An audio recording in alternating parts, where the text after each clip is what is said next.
बिहार में पिछले एक सप्ताह में पुल ढहने की सिलसिलेवार घटनाओं पर नीतीश सरकार ने बड़ा एक्शन लेते हुए 14 इंजीनियर्स को सस्पेंड कर दिया है।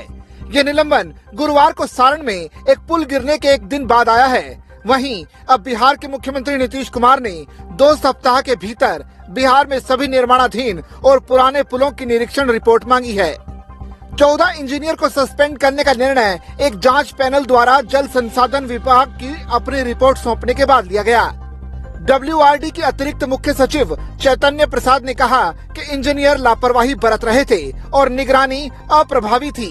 यही राज्य में छोटे पुलों और पुलों के ढहने का मुख्य कारण है।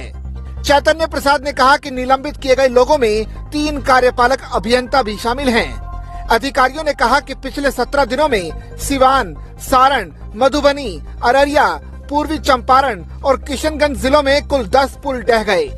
बिहार में लगातार पुल गिरने के मामले ने प्रदेश में सियासी तूफान ला दिया।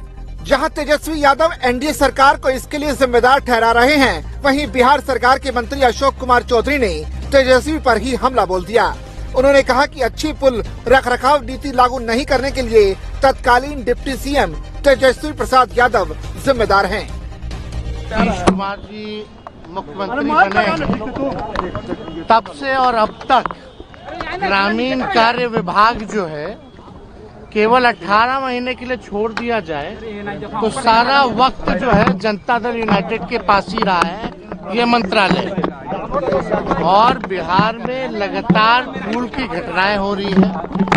लगभग जो है 1 दर्जन से ज्यादा जो है पुलें गिर चुकी हैं और हम तो केवल 18 महीने रहे और 18 महीने जब हम मंत्री रहे तो विभाग के पास तो पैसा ही नहीं था। 6 से 8 महीने तो विभाग में पैसा लाने में लगा और अब तक तो हम लोगों ने केवल पुल ही सैंक्शन किए थे। और जो हम लोगों के कार्यकाल का जो 18 महीने तो अब बनना शुरू हुआ ही होगा या टेंडर की प्रक्रिया में होगी। लेकिन 18 महीने के अलावा 17 साल तक 18 साल तक जनता दल यूनाइटेड के पास ग्रामीण विभाग रहा, ग्रामीण कार्य विभाग रहा और ये सारे पुलें वही हैं जो गिर रही है, जो कि जनता दल यूनाइटेड के टाइम का है। ये बहुत गंभीर विषय है और इस बात का मैं विश्वास रखता हूं कि राज्य सरकार भी इसको उतनी ही गंभीरता से ले रही है। जिस तरीके से निर्माण कार्यों में भ्रष्टाचार की वजह से गुणवत्ता के साथ समझौता किया गया, इसको कतई बर्दाश्त नहीं किया जाएगा।